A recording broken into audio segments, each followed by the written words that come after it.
സദാശിവസമാരംഭാം ശങ്കരാചാര്യമധ്യമാം അസ്മദാചാര്യപര്യന്താം വന്ദേ ഗുരുപരമ്പരാം. പ്രിയ കുടുംബാംഗങ്ങളെ, ഈ ഒരു കാലാംശത്തിൽ ശ്രേഷ്ഠമായ ശിവരാത്രിയെക്കുറിച്ച് നിരവധി ആൾക്കാരുടെ ചോദ്യങ്ങൾ വന്നതുകൊണ്ട് ഈ ശിവരാത്രി എന്താണ് എന്നതിനെക്കുറിച്ചൊരു പ്രിയ കുടുംബാംഗങ്ങളെ, ഈ ഒരു കാലാംശത്തിൽ ശിവരാത്രിയെക്കുറിച്ച് സജ്ജനങ്ങളിലേക്ക് എത്തിക്കുക, അതാണ് ഈ ഒരു പ്രഭാഷണം കൊണ്ട് ഉദ്ദേശിക്കുന്നത്. നിരവധി ആൾക്കാർ ചോദിക്കാറുണ്ട്, എന്താണ് ശിവരാത്രിയുടെ പ്രത്യേകത, അല്ലെങ്കിൽ എന്തിനാണ് ഈ ശിവരാത്രി ആഘോഷിക്കുന്നത്? പല ആൾക്കാരും ഒരു യുക്തിപൂർവമായിട്ടാണ് ചോദിക്കുക, ശിവരാത്രി ആഘോഷിക്കേണ്ടതുണ്ടോ, എന്തിനാണ് ആഘോഷിക്കുന്നത്, എന്തിനാണ് ഹിന്ദുക്കൾക്ക് ഇത്രയേറെ ആഘോഷങ്ങൾ, ഇങ്ങനെയൊക്കെ ചോദ്യങ്ങളൊക്കെ ചോദിക്കാറുണ്ട്. അപ്പോൾ നമ്മൾ മനസ്സിലാക്കേണ്ട ഒരു കാര്യമുണ്ട്. എന്താണെന്ന് വെച്ചാൽ, ഏത് ആഘോഷവും, ഹിന്ദുവിൻ്റെതായിട്ടുള്ള എല്ലാ ആഘോഷങ്ങൾക്ക് പിന്നിലും ഒരു തത്വമുണ്ടാകും. എല്ലാ ആചരണത്തിൻ്റെ പിന്നിലും ഒരു തത്വമുണ്ടാകും. ആ തത്വം നമ്മൾ മനസ്സിലാക്കണം, അത് ഉൾക്കൊള്ളണം. ഇവിടെ ശിവരാത്രിയെക്കുറിച്ച് പറയുമ്പോൾ മറ്റുള്ള വ്രതാനുഷ്ഠാനങ്ങളും ആഘോഷങ്ങളിൽ നിന്ന് തികച്ചും വ്യത്യസ്തമാണ് ശിവരാത്രിയുടേത്. അപ്പോഴായിരിക്കും ചില ആൾക്കാർ ചോദിക്കുക, ഈ വ്രതമൊക്കെ എടുക്കുന്നത് എന്തിനാണ്, അതിൽ അനാവശ്യമായിട്ടുള്ളൊരു നടപടിയല്ലേ? എന്നാൽ ഒരു കാരണവശാലും ഇത് അനാവശ്യമായിട്ടുള്ള നടപടിയല്ല. എന്ന് വെച്ചാൽ ഹിന്ദുവിൻ്റെ ആചാരങ്ങളിലും അനുഷ്ഠാനങ്ങളിലും ഉൾപ്പെടുന്ന വ്രതം എന്ന് പറയുന്ന കാര്യമുണ്ടല്ലോ, അത് ഏറ്റവും ശ്രേഷ്ഠമായിട്ടുള്ളത് കൂടിയാണ്. അപ്പോൾ ശിവരാത്രിയുടെ വ്രതം എന്ന് പറയുമ്പോൾ അതിന് അതിൻ്റെതായ പ്രത്യേകതയുണ്ട്. അപ്പോൾ നമ്മൾ മനസ്സിലാക്കേണ്ടത് എന്താണെന്ന് വെച്ചാൽ, ഈ ഒരു പ്രഭാഷണത്തിലൂടെ മനസ്സിലാക്കേണ്ടതെന്ന് വെച്ചാൽ, എന്താണ് ശിവരാത്രി, എന്തിനാണ് ശിവരാത്രി, എങ്ങനെയാണ് ശിവരാത്രി ആഘോഷിക്കേണ്ടത്, ഈ 3 കാര്യങ്ങൾക്കുള്ള ഉത്തരമാണ് ഈ ഒരു പ്രഭാഷണത്തിലൂടെ ഞാൻ കൊണ്ടുവരുന്നത്. ഒരുവിധം എല്ലാവർക്കും അറിയാം എന്താണ് ശിവരാത്രി എന്നുള്ളത്. ശിവരാത്രി എന്താണെന്ന് അറിയാത്ത ആൾക്കാർ ഹിന്ദു വിഭാഗങ്ങൾക്കിടയിൽ ഉണ്ടാകില്ല. പക്ഷേ പ്രാദേശികമായിട്ട് പലരും പല കഥകളും പറഞ്ഞു വരുന്നുണ്ട്. അപ്പോൾ അതിൽ നിന്ന് തിരിച്ചും വ്യത്യസ്തമായിട്ടാണോ അല്ല ഞാൻ പറയുന്നതാണോ ശരിയായിട്ട് എല്ലാവരും കേട്ടതെന്ന് എനിക്കറിയില്ല. എന്നാലും ശിവപുരാണത്തിൽ വളരെ വ്യക്തമായി പറയുന്നത്, ശിവരാത്രിയെക്കുറിച്ച് പറയുന്നൊരു കഥയുണ്ട്. എല്ലാ സ്ഥലങ്ങളിലുള്ള ഹിന്ദുക്കൾക്കും ആ കഥ അറിയാം എന്നുള്ളത് കൊണ്ട് ഞാൻ വളരെ ചുരുക്കി ഞാൻ ആ കഥ പറയാം. ഈ ദുർവാസാവ് മഹർഷിക്ക് നല്ല ഒന്നാം തരം ഒരു മാല കിട്ടി. പാരിജാതം എന്ന് പറയുന്ന പൂക്കൾ കൊണ്ട് ഉണ്ടാക്കിയിട്ടുള്ളൊരു മാലയാണ്. അപ്പോൾ ഈ മാല ദുർവാസാവിന് കിട്ടിയപ്പോൾ ദുർവാസാവ് വിചാരിച്ചു, ഭഗവാനെ, ഇത്രയും ശ്രേഷ്ഠമായ മാല എനിക്കെന്തിനാണ്? കാരണം ഈ മാല കൊണ്ട് എനിക്ക് ഒരു ഗുണവുമില്ല. നല്ല നല്ല വസ്തുക്കൾ സുഖം ആഗ്രഹിക്കുന്നതാണ് വേണ്ടത്. സുഖം ആഗ്രഹിക്കാതെ ഓരോ സ്ഥലത്തേക്ക് നിത്യേന സഞ്ചരിച്ചു കൊണ്ടിരിക്കുകയും ആ എത്തിച്ചേരുന്നിടത്ത് അതാണ് വിഷ്ണു ലോകം എന്ന് കരുതി അവിടെ കിടന്നുറങ്ങുകയും അല്ലെങ്കിൽ അവിടെ തന്നെ നാളുകൾ തള്ളി നീക്കുകയും ചെയ്യുന്ന ഒരു വ്യക്തി, എവിടെയും ഒരു സ്ഥലത്ത് സ്ഥിരമായിട്ടില്ലാത്തൊരു വ്യക്തി, താമസ സ്ഥലമില്ലാത്ത, കാരണം ഒരു വീടോ അല്ലെങ്കിൽ സമ്പത്തോ കാര്യങ്ങളോ ഒന്നുമില്ലാത്തൊരു വ്യക്തിക്ക് ഇങ്ങനെ നല്ല നല്ല വസ്തുക്കൾ കിട്ടിയിട്ട് കാര്യമുണ്ടോ? അപ്പോൾ അതുകൊണ്ട് തന്നെ സന്യാസിയായിട്ടുള്ള എനിക്ക് ഇതിനെക്കൊണ്ട് ഒരു ഗുണവുമില്ല, മറിച്ച് സുഖങ്ങൾ ആഗ്രഹിക്കുകയും സുഖത്തിൻ്റെ പുറകെ പോവുകയും ആ സുഖങ്ങളിൽ വിലസിക്കുകയും ചെയ്യുന്ന ആൾക്കാണ് എന്ത് വേണ്ടത്? ഇത്തരം വസ്തുക്കൾ എന്ന് ചിന്തിച്ച്, ഇത് ആർക്കാണ് അങ്ങനെ ഉണ്ടാകുമ്പോൾ ഇത് ആർക്കാണ് കൊടുക്കേണ്ടതെന്നും കൂടി ചിന്തിച്ച് അദ്ദേഹം ഇങ്ങനെ നടക്കുമ്പോഴാണ് പെട്ടെന്ന് മുന്നിൽ ഇന്ദ്രനെ കാണുന്നത്. ഇന്ദ്രൻ തൻ്റെ ആനയുടെ മുകളിൽ കയറി ഇങ്ങനെ സഞ്ചരിച്ചു കൊണ്ടിരിക്കുകയാണ്. അപ്പോഴാണ് ഇന്ദ്രനും ദുർവാസാവും പരസ്പരം കണ്ടപ്പോൾ അവർ കുശലാന്വേഷണം നടത്തി. ദുർവാസാവിന് തോന്നി, ലോകത്ത് ഏറ്റവും കൂടുതൽ സുഖം ഇന്ദ്രനാണ്, ഏറ്റവും കൂടുതൽ സുഖം ആഗ്രഹിക്കുന്നതും ഇന്ദ്രനാണ്. അപ്പോൾ അങ്ങനെയുള്ള ഇന്ദ്രന് തന്നെ ആവട്ടെ ഈ മാല എന്ന് കരുതി ഈ മാല ഇന്ദ്രന് കൊടുത്തു. ഇന്ദ്രൻ എന്ത് ചെയ്തു? ഈ മാലയെടുത്തിട്ട് കഴുത്തിൽ അണിയണമല്ലോ. അണിയണമെന്നുണ്ടെങ്കിൽ അലസമായി കിടക്കുന്ന മുടികളൊക്കെ ഒന്ന് ഒതുക്കി കെട്ടി വെച്ചതിന് ശേഷം മാല ഇടാം എന്ന് കരുതി ആ മാലയെടുത്ത് ഈ ആനയുടെ മസ്തകത്തിൽ അങ്ങോട്ട് വെച്ചു. ആനയുടെ മുകളിലുണ്ടാകുമ്പോൾ ആനയുടെ മസ്തകത്തിന് മുകളിലല്ലേ വെക്കുക. അപ്പോൾ മുടിയൊക്കെ ഇങ്ങനെ ഒതുക്കി കെട്ടാൻ വേണ്ടി ഭാവിക്കുന്നു. ഈ സമയത്ത് സംസാരിച്ചുകൊണ്ടിരിക്കുന്നുണ്ട്, ദുർവാസാവ് സമീപത്തുണ്ട്. അപ്പോഴാണ് ഈ പാരിജാതത്തിൻ്റെ അതിരൂക്ഷമായിട്ടുള്ള വാസന എത്രയോ ദൂരത്ത് വരെ എത്തും. ഈ വാസനയിൽ ആകർഷിച്ച് നിരവധി വണ്ടുകൾ വന്ന് ഈ ആനയ്ക്ക് ചുറ്റും ഇങ്ങനെ മൂടാൻ തുടങ്ങി. കാരണം എന്താ? ഈ ആനയുടെ മസ്തകത്തിൻ്റെ മുകളിലാണ് ഈ പൂക്കളുള്ള മാല വെച്ചിട്ടുള്ളത്. അപ്പോൾ ആനയുടെ മസ്തകത്തിൽ വന്ന് ഈ വണ്ടുകൾ ഇങ്ങനെ മൂളുമ്പോൾ ആനയ്ക്ക് ഇങ്ങനെ അതൊരു വല്ലാത്തൊരു വിഷമം ഉണ്ടാക്കി. ആനയ്ക്ക് മറ്റ് ദുർവാസാവിൻ്റെയോ ദേവേന്ദ്രൻ്റെയോ കാര്യങ്ങളൊക്കെ അങ്ങോട്ട് വിട്ടുപോയി. ആന എന്ത് ചെയ്തു? ഈ മസ്തകത്തിലുള്ള ആ മാലയെടുത്ത് നേരെ തറയിലേക്ക് ഇട്ട് കാലുകൊണ്ടൊന്ന് ചരച്ച് കളഞ്ഞു, ദേഷ്യം പിടിച്ചിട്ട്. ഇവിടെ ഈ ആന ചെയ്തത് മഹാ അപരാധമാണ്. സാധാരണ ആനയല്ല അത്, ഇന്ദ്രൻ്റെ ആനയാണ്. ബുദ്ധിയും വിവേകവും കഴിവും ഒക്കെയുള്ള ഒരാന. അപ്പോൾ ഈ ആന അത് ചെയ്തപ്പോൾ ഉണ്ടായ ദുരിതങ്ങൾ നോക്കണം. നമ്മളെ വിശ്വസിച്ച് ആരെങ്കിലും എന്തെങ്കിലും ഒരു കാര്യം ഏൽപ്പിച്ചു കഴിഞ്ഞാൽ അത് ഉത്തരവാദിത്തത്തോടു കൂടി കൈകാര്യം ചെയ്തില്ല എങ്കിൽ പിന്നീട് വൻ വിപത്തുക്കൾ ഉണ്ടാകുമെന്ന് ഇവിടെ പറഞ്ഞു തരികയാണ് ഈ ഒരു കഥയിലൂടെ. ആനയാവട്ടെ കുതിരയാവട്ടെ എന്തോ ആവട്ടെ, അവരുടെ ശ്രദ്ധാക്കുറവ് മൂലമാണ് പിന്നീട് നടക്കുന്ന സംഭവ വികാസങ്ങളെല്ലാം വന്നിട്ടുള്ളത്. ഇവിടെ ഇത് കണ്ടപ്പോൾ തന്നെ, ഈ ആനയുടെ ഈ പ്രവൃത്തി കണ്ടപ്പോൾ തന്നെ ദുർവാസാവിന് കോപം കൊണ്ട് ഇങ്ങോട്ട് ജ്വലിച്ചു. ഹേ ഇന്ദ്ര, നീ എന്ത് വിരോധാഭാസമാണ് കാണിച്ചിട്ടുള്ളത്?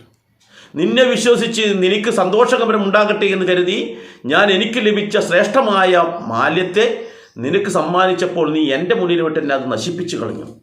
ഇതിന് നീ പരിണത ഫലം നീ അനുഭവിച്ചേ പറ്റൂ. ദുർവാസാവ് കോപം കൊണ്ട് ജ്വലിക്കുകയാണ്. ഇന്ദ്രനും കിട്ടുകിട്ട ഉറക്കാൻ തുടങ്ങി. കാരണം ഇന്ദ്രൻ സ്വപ്നത്തിൽ കരുതിയില്ല ഇങ്ങനെ സംഭവിക്കുന്നുള്ളത്. അപ്പോഴേക്കും ശാപം വന്നു. നീ കാണിച്ചിട്ടുള്ളത് ബുദ്ധി മരവിച്ചു പോയ ആളുടെ സ്വഭാവമാണ്. നിനക്ക് ബുദ്ധി ഇല്ലാഞ്ഞിട്ടല്ല, ബുദ്ധി ഉണ്ടായത് മരവിച്ചു പോയി. അതുകൊണ്ട് തന്നെ ബുദ്ധി മരവിച്ച് നിൽക്കുന്ന ആ അവസ്ഥ എപ്പോഴാണ് ഒരാൾക്ക് ഉണ്ടാകുന്നത്? അവർ വൃദ്ധന്മാരാകുമ്പോഴാണ് ബുദ്ധികളൊക്കെ അവർക്ക് നഷ്ടപ്പെട്ടു പോകുന്നത്. അപ്പോൾ ആ തരത്തിൽ നീ വൃദ്ധരായി തീരട്ടെ, നീ ജരയും നരയും വാദിച്ച് നീ വൃദ്ധനായി തീരട്ടെ, നീയും നിന്റെ കൂട്ടരും ആ തലത്തിലാകട്ടെ എന്നുള്ളൊരു ശാപം കൊടുത്തു. അതുവരെ എപ്പോഴും യൗവനയുക്തരായിരുന്നു ഈ പറയുന്ന ദേവന്മാരൊക്കെ തന്നെ. ബാക്കി എല്ലാവരും മനുഷ്യന്മാരൊക്കെ നിശ്ചിത പ്രായമാകുമ്പോൾ മുടിയൊക്കെ നരച്ച് ശരീരത്തിലൊക്കെ ഇങ്ങനെ ചുളിവുകളൊക്കെ വീണ്, അതിനാണ് ജര എന്ന് പറയുന്നത്. നര എന്ന് പറഞ്ഞാൽ കറുത്ത മുടി വെളുക്കുന്നതിനെയാണ്. ഇതൊക്കെ നിശ്ചിത പ്രായമാകുമ്പോൾ ആകും. എന്നാൽ ദേവന്മാർക്ക് അങ്ങനെ ആകാറില്ലായിരുന്നു. അതാണ് ഇവിടെ വന്നിട്ടുള്ളത്.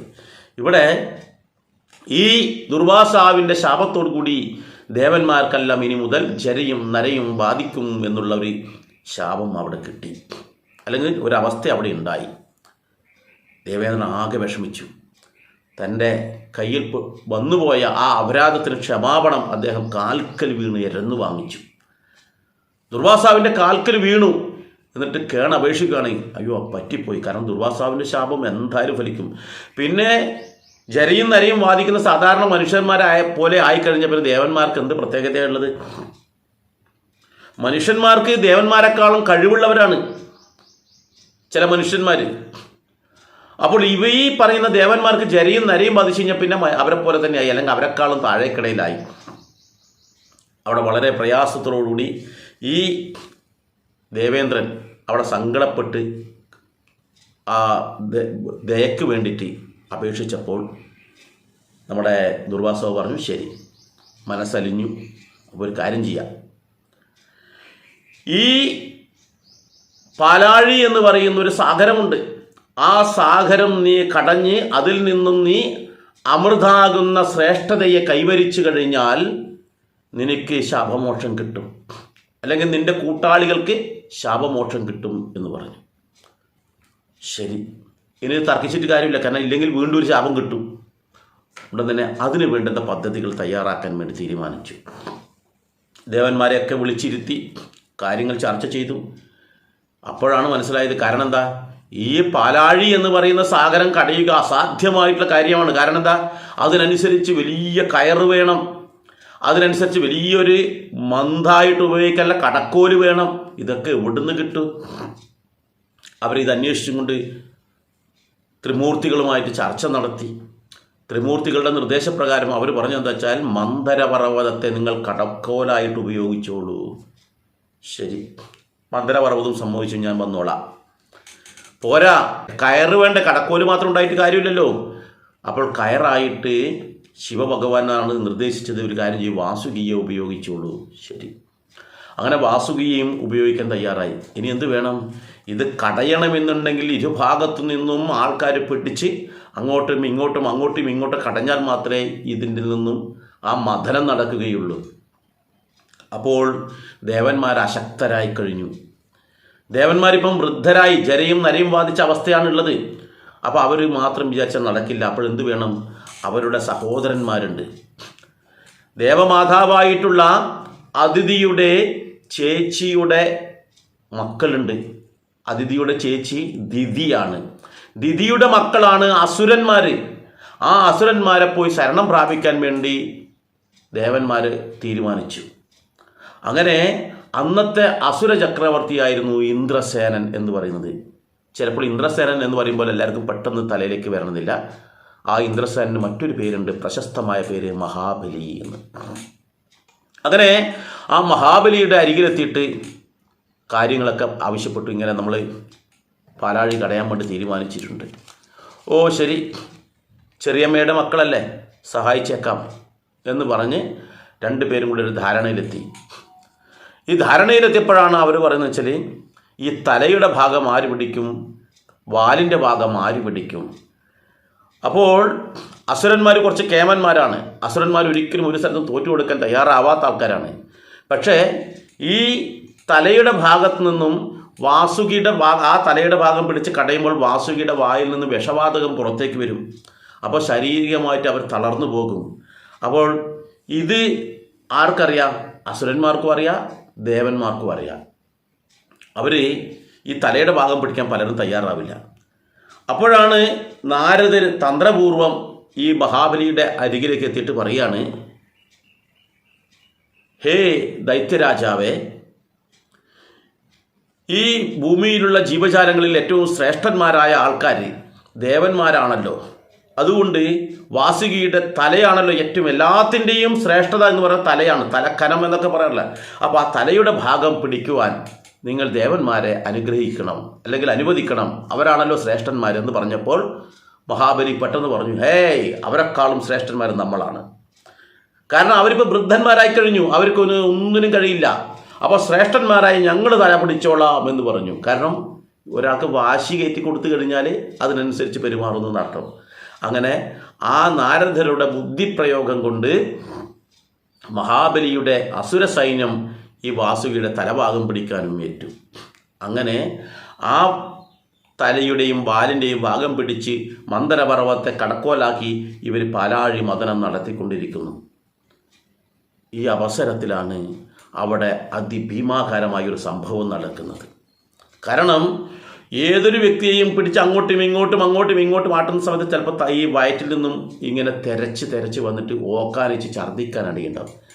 അത് മന്ദരപർവ്വതത്തിനെ ചേർത്ത് പിടിച്ചിട്ട് അങ്ങോട്ടും ഇങ്ങോട്ടും വരക്കുന്ന അവസരത്തിൽ ഈ പറയുന്ന വാസുകിക്ക് ഓക്കാനം വരാൻ തുടങ്ങി.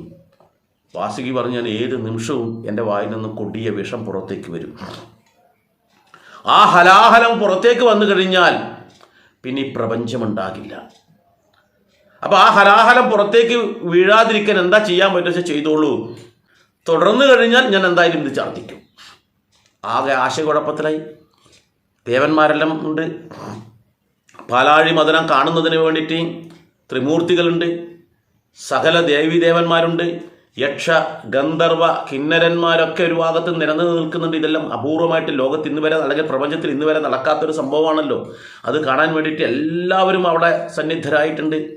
അസുരന്മാർ ഒരു ഭാഗത്തുണ്ട്, ദേവന്മാർ ഒരു ഭാഗത്തുണ്ട്, സാക്ഷാൽ പരാശക്തി പോലും അവിടെ ഇതിനായിട്ട് ഇങ്ങനെ കാണാൻ വേണ്ടി നിൽക്കുന്നുണ്ട്.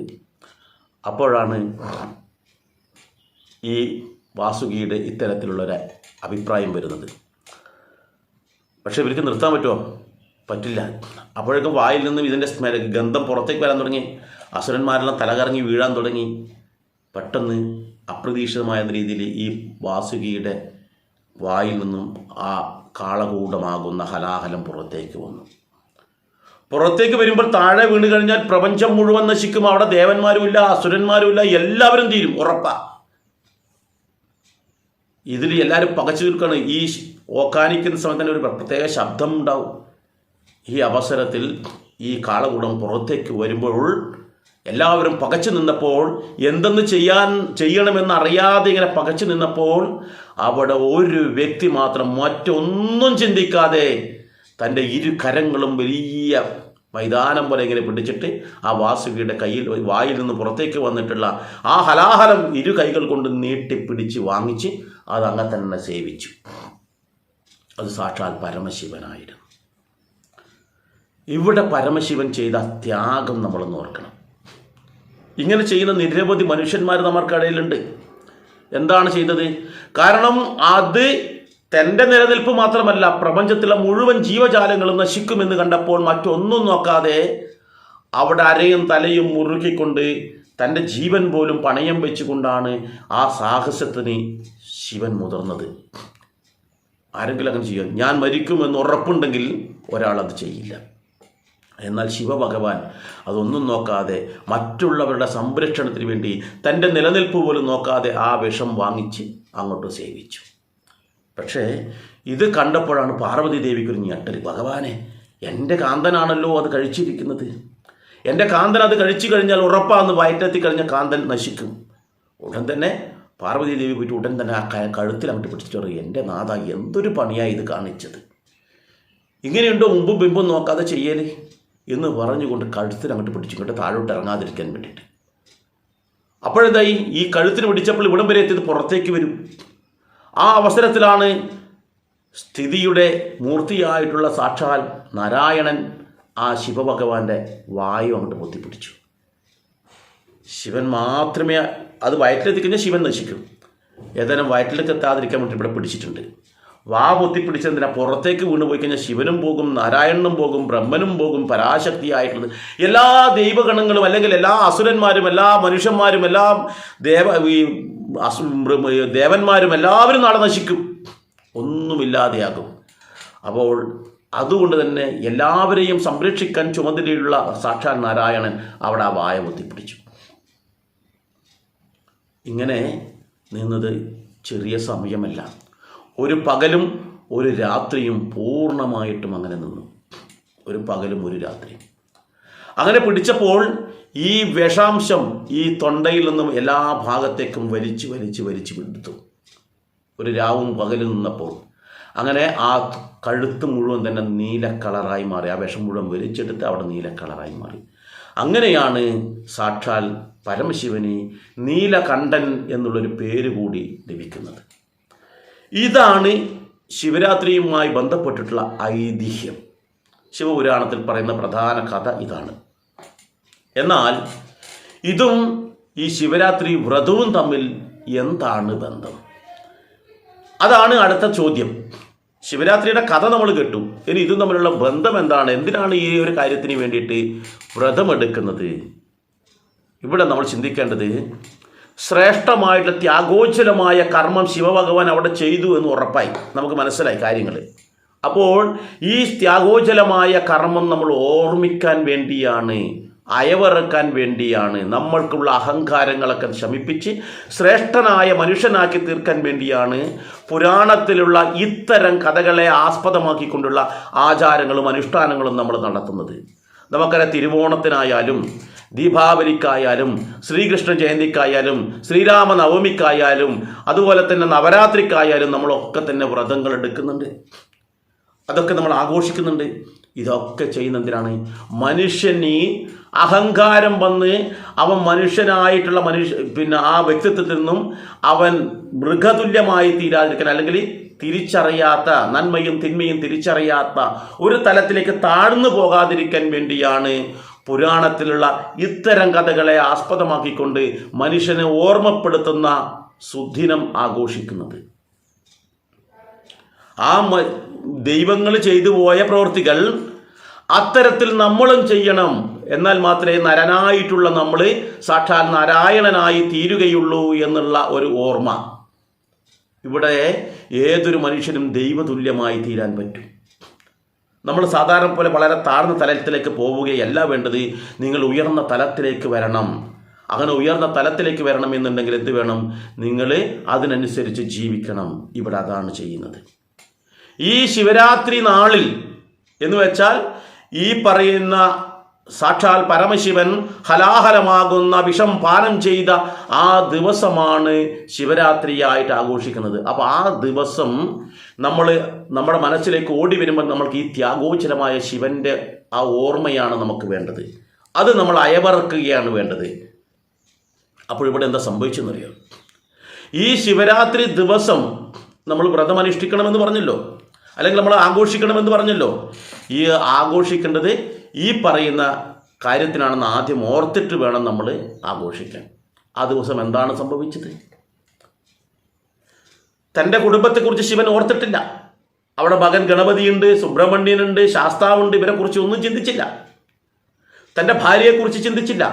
തൻ്റെ നിലനിൽപ്പ് പോലും ചിന്തിച്ചില്ല. ഇതൊന്നും ചിന്തിക്കാതെയാണ് സമാജത്തിന് വേണ്ടി ജീവൻ ബലിയർപ്പിക്കാൻ തയ്യാറായി. തൻ്റെ ജീവൻ തന്നെ പോകുമെന്ന് പോലും അവിടെ ഓർത്തില്ല. അവിടെ മറ്റുള്ളവരെ രക്ഷിക്കുക എന്നുള്ള ഒരൊറ്റ ചിന്ത.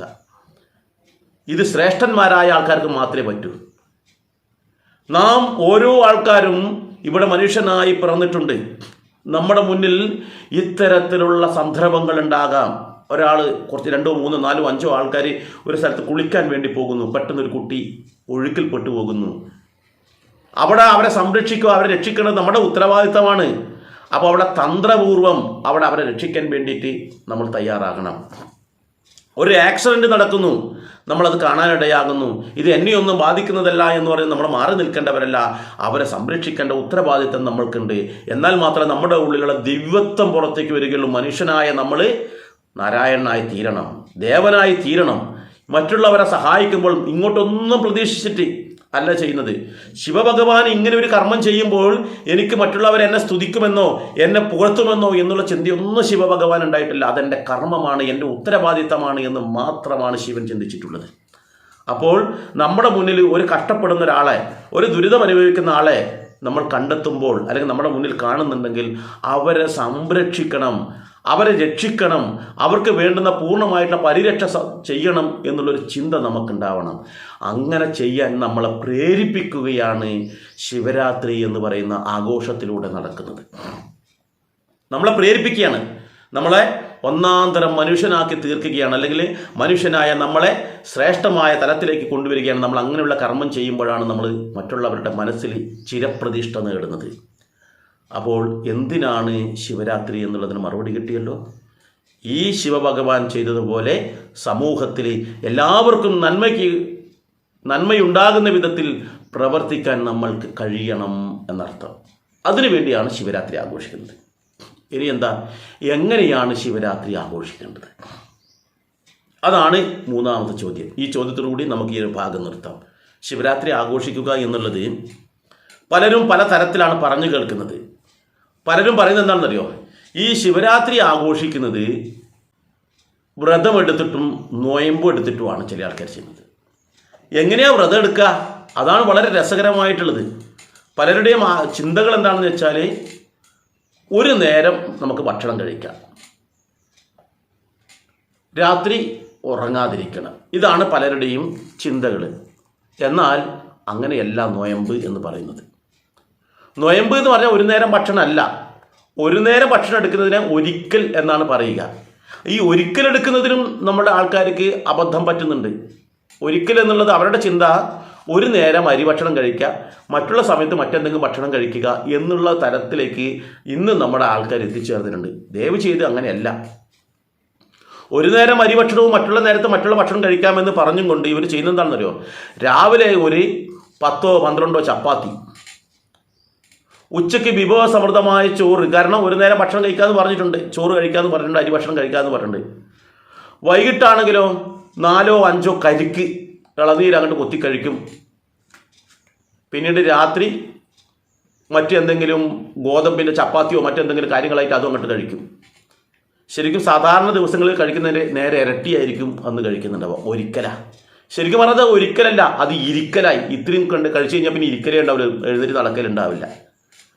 എന്നാൽ ഇതല്ല ഒരിക്കലെടുക്കൽ എന്ന് പറഞ്ഞാൽ ഒരു നേരം നമുക്കിഷ്ടമുള്ള ഏതെങ്കിലും ഒരു ഭക്ഷണം കഴിക്കാം, അരിഭക്ഷണം എന്നല്ല.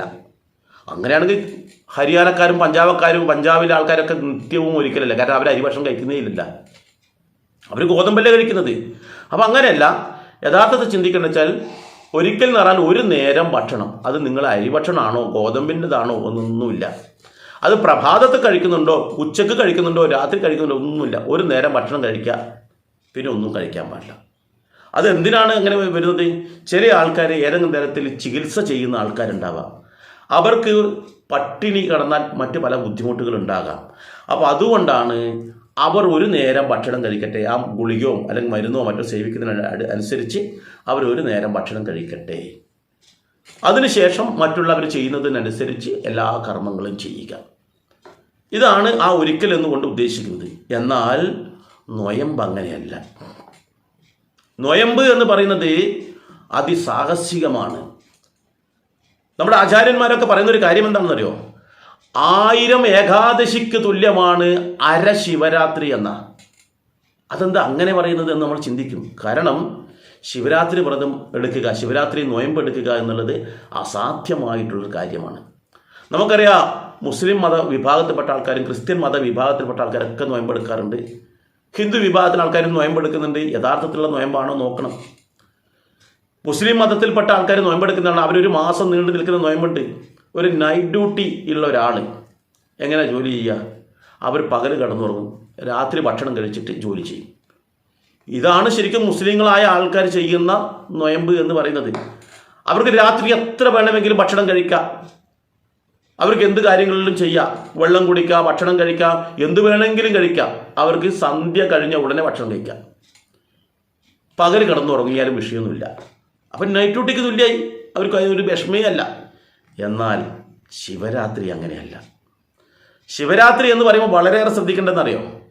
അവർ ഒരു ഭക്ഷണവും കഴിക്കാൻ പാടില്ല, ഒരു വെള്ളവും കുടിക്കാൻ പാടില്ല. ഇത് എപ്പോൾ തുടങ്ങും? ഇപ്പം നാളെയാണ് ശിവരാത്രി എന്നിരിക്കട്ടെ, അപ്പോൾ നാളെ പകൽ മുതൽ തുടങ്ങും. നാളെ പകൽ മുതൽ തുടങ്ങി രാവിലെ സൂര്യൻ ഉദിക്കുന്നതിന് മുന്നേ ബ്രഹ്മമുഹൂർത്തത്തിൽ എഴുന്നേറ്റ്, ശിവരാത്രിയുടെ തൊട്ട് മുമ്പത്തെ ദിവസത്തെ കാര്യം പറയുന്നത്. എന്നുവെച്ചാൽ നാളെ ശിവരാത്രി ആരംഭിക്കുന്നുണ്ടെങ്കിൽ തലേ ദിവസം നമ്മൾ വ്രതമെടുക്കാൻ മാനസികമായി തയ്യാറെടുക്കണം. അങ്ങനെ തയ്യാറെടുക്കുന്ന ആൾക്കാർ ബ്രഹ്മമുഹൂർത്തത്തിൽ ഉണരണം. ബ്രഹ്മമുഹൂർത്തം എന്ന് പറയുന്നത് എപ്പോഴാ? സൂര്യൻ ഉദിക്കുന്നതിന് 7:30 നാഴിക മുന്നേ, എന്നുവെച്ചാൽ 3 മണിക്കൂർ മുമ്പ് അവർ ഉണരണം. അതാണ് ബ്രഹ്മമുഹൂർത്തം. ആ സമയത്ത് ഉണർന്നതിന് ശേഷം കുളിച്ച് ശുദ്ധി ചെയ്ത് ശിവമന്ത്രങ്ങളാൽ ഭഗവാനെ സ്തുതിക്കണം. അതെന്തിനാണെന്ന് പറഞ്ഞുതരാം. അങ്ങനെ സ്തുതിച്ചിട്ട് ശിവക്ഷേത്രങ്ങളിൽ ദർശനം നടത്തണം. ആ സമയം മുതൽ രാവിലെ കുളിച്ച് വരുന്ന സമയം വരെ, വെച്ചാൽ ബ്രഹ്മമുഹൂർത്തം മുതൽ അവരുടെ വ്രതം ആരംഭിച്ച് കുളി കഴിഞ്ഞതോടുകൂടി അവർ പിന്നെ ഒരു ഭക്ഷണം കഴിക്കാൻ പാടില്ല, ഒരു വെള്ളം കുടിക്കാൻ പാടില്ല. പകലൊന്നും ഒരു വെള്ളം കുടിക്കുക, ഒരു നേരമല്ല, ഈ 2 നേരമല്ല, ഒന്നുമില്ല. സന്ധ്യ ആയിക്കഴിഞ്ഞാൽ ചില ആൾക്കാർ പറയും ഇളനീര് കുടിക്കാമെന്ന് പറഞ്ഞിട്ടുണ്ട്, പറ്റില്ല. പാനകം കുടിക്കാമെന്ന് പറഞ്ഞിട്ടുണ്ട്, പറ്റില്ല. ചില ആൾക്കാർ മുത്താറി ഇടിച്ചിട്ട് ഉണ്ടയാക്കിയിട്ട് കഴിക്കാം, പറ്റില്ല. അതൊക്കെ ശ്രീകൃഷ്ണ ജയന്തിക്കും ഏകാദശിക്കും പ്രദോഷവ്രതത്തിനും ഒക്കെയാണ് നമ്മൾ ചെയ്യുക. ശിവരാത്രിക്ക് അതൊന്നുമില്ല. അപ്പോൾ അത് കഴിഞ്ഞു. അപ്പോൾ ഇവർ പൂർണ്ണമായിട്ടും ഒരു അന്നം അല്ലെങ്കിൽ ഒരു ഭക്ഷണം അല്ലെങ്കിൽ ഒരു തുള്ളി വെള്ളം പോലും കുടിക്കാതെ രാത്രി മുഴുവൻ തന്നെ ഉറങ്ങാതിരിക്കുകയും വേണം. അസാധ്യമാണ്. കാരണം ഈ ഭക്ഷണം കഴിക്കാത്തതുകൊണ്ട് നല്ല ക്ഷീണമുണ്ടാവും, രാത്രി അറിയാതെ ഉറങ്ങിപ്പോകും. അത് പാടില്ല. അപ്പോൾ വ്രതഭംഗം വരും. എന്തിനാണ് ഇങ്ങനെ ഒരു വ്രതം? ഇതിൻ്റെയൊക്കെ ആവശ്യമുണ്ട്. എന്തിനാണ് ഇത്തരത്തിലൊരു വ്രതം കൊണ്ടുവന്നിരിക്കുന്നത്? അതും കൂടി നമ്മൾ മനസ്സിലാക്കണം. എന്താണ് കാരണം? യഥാർത്ഥത്തിൽ ഇത് ആ ഐതിഹ്യത്തിലേക്ക് നമുക്ക് കടക്കാം. അങ്ങനെ ആകുമ്പോൾ ശിവഭഗവാൻ ഹലാഹലം സേവിച്ച് വിഷ്ണു ഭഗവാൻ വാപത്തി പിടിച്ചു, പാർവതി ദേവി ഈ കഴുത്തിന് പിടിച്ചു എന്നൊക്കെ പറഞ്ഞല്ലോ.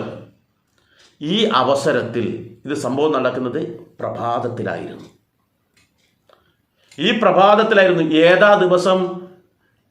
കുംഭമാസത്തിലെ കൃഷ്ണപക്ഷം, അതായത് കൃഷ്ണപക്ഷം എന്ന് പറഞ്ഞാൽ കറുത്തവാവിൻ്റെ ആ ദിവസം 13ാമത്തെ പകലും 14ാമത്തെ രാത്രി. കൃഷ്ണപക്ഷത്തിലെ 13ഉം 14ഉം ദിവസങ്ങളാണ് ഇത് വരുന്നത്. അപ്പോൾ ഈ ദിവസങ്ങളിൽ 13ാമത്തെ പകലും 14ാമത്തെ രാത്രിയും ആണ് ഈ ഒരു വ്രതം എടുക്കേണ്ടത്. ഈ അവസരത്തിൽ ശിവഭഗവാൻ വിഷംഭാനം ചെയ്തിട്ടാണുള്ളത്. മഹാവിഷ്ണു അങ്ങനെ കൈകൾ കൊണ്ട് പൊത്തിപ്പിടിച്ചിട്ടുണ്ട്, പാർവതി ദേവി കഴുത്തിന് പിടിച്ചിട്ടുണ്ട്. ഇവർ 3 പേരും ഒരു തുള്ളി വെള്ളം കുടിച്ചിട്ടില്ല, ഒരു ഭക്ഷണവും കഴിച്ചിട്ടില്ല ഈ പകലും ഈ രാത്രിയും. ഇവർ മാത്രമല്ല, പേടിച്ച് വിറച്ച് അങ്ങനെ അന്താളിച്ച് നിൽക്കുകയാണ് ദേവന്മാർ മുഴുവൻ. ഒരു തുള്ളി വെള്ളമോ ഒരു ഭക്ഷണമോ കഴിച്ചിട്ടില്ല, ഉറങ്ങിയിട്ടില്ല. ഇത് കണ്ട് ഭയചകിതരായിരിക്കുകയാണ് അസുരന്മാർ. കാരണം ഇത് വീണുപോയി കഴിഞ്ഞാൽ അവരും നശിക്കും. അവരും ഒരു തുള്ളി വെള്ളം കുടിച്ചിട്ടില്ല, ഒരു ഭക്ഷണം കഴിച്ചിട്ടില്ല, ഉറങ്ങിയിട്ടില്ല. യക്ഷ ഗന്ധർവ കിന്നരന്മാരൊക്കെ അവിടെ നിരന്നു നിൽക്കുന്നുണ്ട്. എല്ലാ ദേവന്മാരും അവിടെയുണ്ട്. എല്ലാ ജീവജാലങ്ങളും ഇങ്ങനെ ആകാംക്ഷഭരിതരായി നിൽക്കുകയാണ്. അവരാരും ഒന്നും കഴിച്ചിട്ടില്ല. അവരൊക്കെ തന്നെ ഒരൊറ്റ പ്രാർത്ഥനയുള്ള ശംഭോ മഹാദേവ, ദയവ് ചെയ്ത് സാധനം പുറത്തേക്ക് കളഞ്ഞേക്കല്ലേ, കളഞ്ഞു കഴിഞ്ഞാൽ ഞങ്ങളുടെ നിലനിൽപ്പില്ലാതെയാകും. അപ്പോൾ അതുകൊണ്ട് അവരെല്ലാവരും ഭഗവാനെ സ്തുതിക്കുകയാണ്. ഓം നമഃശിവായ എന്നുള്ള പഞ്ചാക്ഷരി മന്ത്രത്തോടു കൂടി അവിടെ ഭഗവാനെ സ്തുതിക്കുന്നു. ഭഗവാന്റെ നിരവധി നാമങ്ങൾ അവിടെ പറയുകയാണ്. നീലകണ്ഠൻ എന്നുള്ള പേര് അവിടെ വന്നു, ചന്ദ്രശേഖരൻ എന്ന് വിളിക്കുന്നു. അങ്ങനെ നിരവധി പേരുകളിലൂടെ ഭഗവാൻ ഇങ്ങനെ സ്തുതിക്കുകയാണ്. ഭഗവാനെ ഓരോ പേര് വിളിച്ചിട്ട്, ഓരോ ആൾക്കാരും ഓരോ പേര് വിളിച്ചിട്ട് ഇങ്ങനെ സ്തുതിക്കുകയാണ്. സഹസ്രനാമങ്ങൾ കൊണ്ട് ഭഗവാനെ ഇങ്ങനെ സ്തുതിക്കുന്നു. അവിടെ ആരും ഉറങ്ങിയിട്ടുമില്ല, ആരും ഭക്ഷണം കഴിച്ചിട്ടില്ല, ആരും വെള്ളം കുടിച്ചിട്ടില്ല. അതാണ് നമ്മളിവിടെ ചെയ്യുന്നത്. അപ്പോൾ അരിയുടെ ഭക്ഷണം കഴിക്കാതിരിക്കുകയാണോ ചെയ്തത്? സന്ധ്യയ്ക്ക് ഇളനീര് കുടിക്കുകയാണോ ചെയ്തത്? അവിടെ മുത്താറി കൊണ്ട് ഇടിച്ചിട്ട് ഉണ്ടയാക്കി കഴിക്കുകയാണോ ചെയ്തത്? ഒന്നും കഴിച്ചിട്ടില്ല. അത് അതേപടി നമ്മൾ പകർത്തി ആ ത്യാഗോചലമായിട്ടുള്ള സ്മരണകൾ നമ്മൾ നിലനിർത്തുകയാണ് ചെയ്യുന്നത്.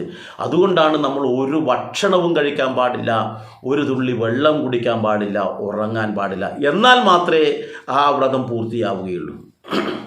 അതുകൊണ്ടാണ് 1000 ഏകാദശിക്ക് തുല്യമാണ് അരശിവരാത്രി എന്ന് പറയുന്നത്. എന്ന് വെച്ചാൽ ഒരു തുള്ളി വെള്ളമോ ഭക്ഷണമോ ഒന്നും കഴിക്കാതെ നമ്മൾ നിൽക്കാൻ പറ്റുമോ? അത് അരശിവരാത്രിക്കായി. അല്ലെങ്കിൽ പൂർണ്ണമായിട്ടും ഉറക്കളക്കാൻ പറ്റുമോ? അത് അരശിവരാത്രിയെ. അപ്പോൾ ഇത് ഏതെടുത്താലും എന്താണ്? ഒരു ഏകാദശി എടുക്കുന്നതിന് തുല്യമായി എന്നർത്ഥം. അല്ലെങ്കിൽ 1000 ശിവരാത്രി അല്ല ഏകാദശി എടുക്കുന്നതിന് തുല്യമായി എന്നർത്ഥം. അപ്പം അത്രയും ശ്രേഷ്ഠമായിട്ടുള്ള, കാരണം ഇവിടെ നമ്മൾ ഈ ഒരു ദിവസം ചിന്തിക്കേണ്ട എന്താണെന്ന് വെച്ചാൽ, സാക്ഷാൽ ശിവഭഗവാൻ ഇത്രയേറെ ത്യാഗം സഹിച്ചും കൊണ്ടാണ് ഈ സജ്ജനങ്ങളെയൊക്കെ തന്നെ സംരക്ഷിച്ചിട്ടുള്ളത്. അതുകൊണ്ട് തന്നെ എൻ്റെ സഹനശക്തി വർദ്ധിപ്പിക്കണം, എനിക്ക് സഹനശക്തി വർദ്ധിപ്പിക്കണം. എന്നാൽ മാത്രമേ എനിക്കും സമാജത്തിന് വേണ്ടി എന്തെങ്കിലും ചെയ്യാൻ കഴിയുകയുള്ളൂ. അപ്പോൾ എൻ്റെ സഹനശക്തി വർദ്ധിപ്പിക്കണമെങ്കിൽ എന്ത് വേണം? ഞാനും ഇത്തരത്തിൽ ആ ഭഗവാൻ ചെയ്തതുപോലെ അല്ലെങ്കിലും അതിനോട് അടുപ്പിച്ചെങ്കിലും എന്തെങ്കിലും ചെയ്യണ്ടേ? അതിനെനിക്ക് ട്രെയിനിങ് വേണ്ടേ? അതിൻ്റെ ഒരു ഓർമ്മ പുതുക്കലാണ് നമ്മൾ എന്ത് ചെയ്യുന്നത്? ഈ വ്രതമെടുക്കുന്നത്, നൊയമ്പെടുക്കുന്നത്. അപ്പോൾ നൊയമ്പെടുക്കുന്ന ആളെ ചിന്തിക്കുക, ഒരു ഭക്ഷണവും ബ്രഹ്മമുഹൂർത്തത്തിൽ ഉണർന്നു കഴിഞ്ഞാൽ ആ പകൽ പൂർണ്ണമായിട്ടും ആ രാത്രി പൂർണ്ണമായിട്ടും ഒരു തുള്ളി വെള്ളം പോലും കുടിക്കാതെ, ഒരു കണ്ണിമ പോലും ചിമ്മാതെ കഴിഞ്ഞുകൂട്ടണം എന്നുള്ളതാണ് പറയുന്നത്. പിറ്റേ ദിവസം പ്രഭാതത്തിൽ കുളിച്ച് ക്ഷേത്ര ദർശനം നടത്തി അവിടെ നിന്ന് ലഭിക്കുന്ന തീർത്ഥം സേവിച്ചും കൊണ്ടാണ് ഈ പറയുന്ന വ്രതത്തിന് അവസാനം കുറിക്കുന്നത്. അതിനൊരു പൂർണ്ണത വരുത്തുന്നത് അന്നേരമാണ്. അപ്പോൾ അതുവരെ ഒരു ഭക്ഷണവും കഴിക്കാൻ പാടില്ല. ഉറങ്ങുന്നതോ ആ പകലും കഴിഞ്ഞ് ആ രാത്രി മാത്രമാണ്, പിറ്റേന്ന് രാത്രി മാത്രമാണ് ഉറങ്ങാൻ പാടുള്ളൂ. സന്ധ്യയ്ക്ക് ദീപാരാധന തൊഴുതതിന് ശേഷം അല്ലെങ്കിൽ ദീപം കണ്ടതിന് ശേഷം മാത്രമാണ് ഉറങ്ങാൻ പറ്റുക. പിറ്റേന്ന് പകലും ഉറങ്ങാൻ പറ്റില്ല.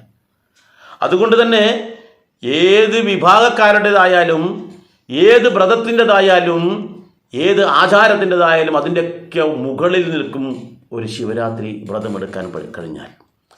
ആ വ്രതമെടുക്കുന്ന ആൾക്കാർ ചിന്തിക്കേണ്ടത് എന്താണെന്ന് വെച്ചാൽ, സാക്ഷാൽ പരമശിവൻ്റെ ത്യാഗോജ്ജലമായ ആ പ്രവൃത്തി എന്നിലൂടെ നിരവധി സജ്ജനങ്ങൾക്ക് ചെയ്യാൻ വേണ്ടി അല്ലെങ്കിൽ സജ്ജനങ്ങൾക്ക് വേണ്ടി അർപ്പിക്കുവാൻ എനിക്ക് മനസ്സാന്നിധ്യം ഉണ്ടാവണേ, അതിനുള്ള ധൈര്യം ഉണ്ടാവണേ, അതിനുള്ള കഴിവുണ്ടാക്കി തരണേ ഭഗവാനെ എന്നുള്ള പ്രാർത്ഥനയായിരിക്കണം നമുക്ക് ഉണ്ടാവേണ്ടത്.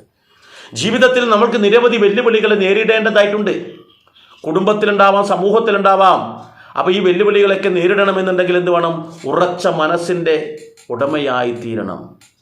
അപ്പോൾ അങ്ങനെയൊക്കെ നേരിട്ട് ജീവിതത്തിലെ എല്ലാ വെല്ലുവിളികളെയും അതിജീവിച്ച് ശ്രേഷ്ഠമായ തലത്തിൽ മോക്ഷപ്രാപ്തിയിലേക്ക് നമുക്ക് എത്തണമെന്നുണ്ടെങ്കിൽ ഇത്തരത്തിലുള്ള ശ്രേഷ്ഠമായ വ്രതങ്ങൾ നമ്മൾ അനുഷ്ഠിക്കണം എന്നർത്ഥം. ഇനി എങ്ങനെയാണ് ഈ സമയത്ത് ചെലവഴിക്കുക? നമ്മൾ വ്രതമെടുക്കുന്നുണ്ട്, പകല് നമുക്കൊന്ന് ഭക്ഷണം കഴിക്കാൻ പാടില്ല എന്ന് പറഞ്ഞു, ഉറങ്ങാൻ പാടില്ല പറഞ്ഞു, പിന്നെ എന്ത് നമ്മൾ ചെയ്യും? രാത്രി എങ്ങനെ നമ്മൾ ഉറക്കമുളക്കും? ഇതൊക്കെ നമ്മളുടെ മനസ്സിലുണ്ടാവും. എന്നാൽ ശിവരാത്രി നാളുകളിൽ നമ്മൾ ചെയ്യേണ്ടത് എന്താണെന്ന് വെച്ചാൽ, നമ്മൾ പറ്റുമെങ്കിൽ നിങ്ങൾ കുറേ ആൾക്കാർ കൂടിച്ചേർന്നിട്ട് ഏതെങ്കിലും ഒരു സ്ഥലം, ക്ഷേത്രത്തിലാകാം, ഭജന മന്ദിരത്തിലാകാം, അല്ലെങ്കിൽ ഏതെങ്കിലും പൊതുസ്ഥലത്താവാം, അവിടെ നിങ്ങൾ പ്രത്യേക സജ്ജമാക്കുന്ന ഒരു വേദി തയ്യാറാക്കുക. വീട്ടിലായാലും പ്രശ്നമൊന്നുമില്ല. അവിടെ ഒരു സ്ഥലത്ത് ചാണകം മെഴുകി വൃത്തിയാക്കി വെക്കണം. എന്നിട്ടോ മണ്ണ് കൊണ്ട് നിങ്ങൾക്കൊരു ശിവലിംഗം ഉണ്ടാക്കാം. അല്ലെങ്കിൽ പണം കൊടുത്ത് ശിവലിംഗം നിങ്ങൾക്ക് വാങ്ങിക്കാൻ പറ്റും. അത് കൊണ്ടുവന്ന് അവിടെ വെക്കുക. പരമാവധി ആ ശിവലിംഗത്തിൻ്റെ മുന്നിലിരുന്നു കൊണ്ട് ശിവകീർത്തനങ്ങൾ ആലപിക്കുക. നിങ്ങൾ എല്ലാവരും കൂടി ഒത്തുകൂടിയിട്ട് എല്ലാ കുടുംബാംഗങ്ങളെയും ഒത്തുചേർത്തുകൊണ്ട്, ക്ഷേത്രത്തിലാണെങ്കിലും ഒരു പ്രത്യേകം സജ്ജമാക്കിയ വേദിയിൽ എല്ലാവരും ഒത്തുചേർന്നുകൊണ്ട് ശിവകീർത്തനങ്ങൾ ആലപിക്കുക. ശിവൻ്റെ കഥാകഥനങ്ങൾ നടത്തുക. ശിവൻ്റെ സ്മരണകൾ ഉളവാക്കുന്ന നിരവധി കഥകളുണ്ട്. ശിവൻ്റെ 100 അംശാവതാരങ്ങളുണ്ട്. ഈ അംശാവതാരങ്ങളെ കുറിച്ച് മനസ്സിലാക്കുക. അങ്ങനെ അന്നത്തെ ദിവസം മുഴുവൻ ശിവമയമാക്കാൻ വേണ്ടി ശ്രമിക്കുക. അതിനനുസരിച്ച് കൊണ്ട് പല ഗെയിമുകളും നമുക്ക് നടത്താം. ശിവൻ്റെ ഇതാക്കിക്കൊണ്ട് നമുക്ക് വേണമെന്നുണ്ടെങ്കിൽ ഒരാളൊരു ശിവൻ്റെ പേര് പറഞ്ഞു, ഉടനെ അടുത്ത ആൾ ആ പേര് ശിവൻ്റെ പേരും പറയുന്നു, വേറൊരു ശിവൻ്റെ പേരും കൂടി പറയുന്നു. അപ്പോൾ 2 ശിവൻ്റെ പേരുകൾ നാമങ്ങൾ വന്നു.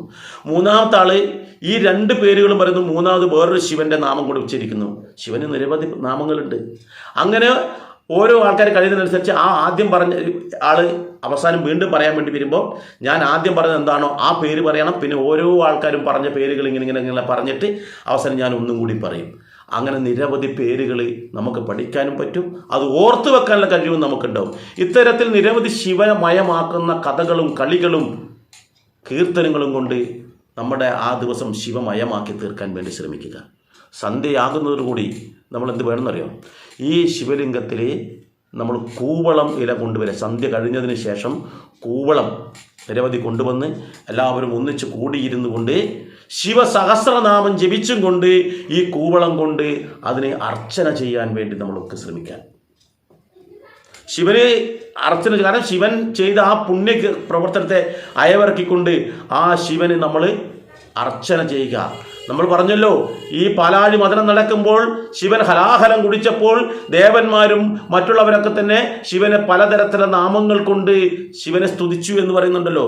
അങ്ങനെ ശിവന്റെ പല നാമങ്ങൾ ഉച്ചരിച്ചുകൊണ്ട്, സഹസ്രനാമങ്ങൾ ഉച്ചരിച്ചും കൊണ്ട് ഈ കൂവളം കൊണ്ട് അർച്ചന ചെയ്യുക. ഓരോ നാമം ചെയ്യുമ്പോഴും ഈ ശിവലിംഗത്തിൽ അർച്ചന ചെയ്യുക. ഇനി ശിവലിംഗം നമുക്ക് മണ്ണുകൊണ്ട് ഉണ്ടാക്കാനൊന്നും കഴിഞ്ഞിട്ടില്ല എങ്കിൽ ഒരു നിലവിളക്ക് വെച്ച് അത് ശിവലിംഗമാണെന്നുള്ള സങ്കല്പത്തിൽ അതിൻ്റെ പീഠത്തിൽ നമുക്ക് അർച്ചന ചെയ്യാം. അത് പറ്റാത്തവർക്ക് മാത്രമാണ് ശിവലിംഗമാണെന്നുള്ള സങ്കല്പത്തിൽ ചെയ്യാം. ഈ അവസരത്തിൽ ശിവൻ്റെ കീർത്തനങ്ങളും ശിവസഹസ്രനാമങ്ങളും ഒക്കെ ചെയ്യുന്നതിൻ്റെ കൂട്ടത്തിൽ തന്നെ നമ്മൾ കൃത്രിമമായി നമ്മൾ വാങ്ങിച്ച ഒരു ശിവലിംഗമാണെന്നിരിക്കട്ടെ, അതിന് നമ്മൾക്ക് ഇതിൻ്റെ അവസാന ഘട്ടത്തിൽ പാലും തേനും കൊണ്ട് അഭിഷേകം ചെയ്തുകൊണ്ട് ആ ഒരു ശിവനെ നമുക്ക് പൂർണ്ണമായി ഒരു ആനന്ദ നിർവൃതിയിലേക്ക്, ആ ചടങ്ങിനെ ഒരു ആനന്ദ നിർവൃതിയിലേക്ക് നമുക്ക് കൊണ്ടുപോകാൻ പറ്റും. അങ്ങനെ ആ ദിവസം പൂർണ്ണമായിട്ടും ശിവമയമാക്കി നമ്മുടെ കുടുംബത്തിലും നമ്മുടെ സമാജത്തിലും ഒരു ശിവന്റെ ചൈതന്യം നിറഞ്ഞു നിൽക്കുന്ന തരത്തിലുള്ള അന്തരീക്ഷം ഉണ്ടാക്കാൻ നമുക്ക് കഴിയണം. ശിവകീർത്തനങ്ങൾ ആലപിക്കാൻ വേണ്ടി ഒരാൾക്ക് കഴിഞ്ഞു, അതിന് മത്സരമാണ് നടത്താം. ഏറ്റവും നല്ല ശിവകീർത്തനം ആലപിക്കുന്ന ആൾക്കാർക്ക് സമ്മാനം, ഏറ്റവും നല്ല ഭംഗിയായിട്ട് ശിവസഹസ്രനാമം ചൊല്ലുന്ന ആൾക്കാർക്ക് സമ്മാനം, ഒറ്റ ശ്വാസത്തിൽ എത്ര ശിവന്റെ നാമങ്ങൾ പറയും അവർക്ക് സമ്മാനം. അങ്ങനെ നിരവധി മത്സരങ്ങൾ സംഘടിപ്പിച്ചുകൊണ്ട് ആ രാത്രിയെ നമ്മൾക്ക് പകലാക്കി മാറ്റാൻ നമുക്ക് കഴിയണം. ഒരു ശിവരാത്രി ആഘോഷം നമ്മൾ ചെയ്തു കഴിഞ്ഞാൽ, കാരണം ഇന്ന് പലർക്കും ശിവരാത്രി എടുക്കുന്നത് എന്താണെന്ന് അറിയുന്നില്ല. കാരണം എന്തറിയോ, നമ്മളാരും അത് എടുക്കുന്നില്ല. നമ്മൾ ക്ഷേത്രത്തിൽ പോകും, അവിടെ തൊഴും, അവിടെ നിന്ന് ചിലപ്പോൾ സന്ധ്യയ്ക്ക് എന്തെങ്കിലും ശിവരാത്രിക്ക് എന്തെങ്കിലും കിട്ടുന്നുണ്ടെങ്കിൽ അത് നമ്മൾ വാങ്ങിച്ച് കുടിക്കും. ഒരു കാരണവശാലും ഈ ശിവരാത്രിക്ക് സന്ധ്യയ്ക്ക് ക്ഷേത്രങ്ങളിൽ ഒന്നും വിതരണം ചെയ്യാൻ പാടില്ല, ഭക്ഷണം വിതരണം ചെയ്യാൻ പാടില്ല. അത് ഭംഗം വരുത്തുകയല്ലേ ചെയ്യുന്നത്. പാനകമായാലും ഇളനീരായാലും കൊടുക്കുന്നത് ശരിയല്ല, അതിന് ഭംഗം വരുത്തുകയാണ് ചെയ്യുന്നത്.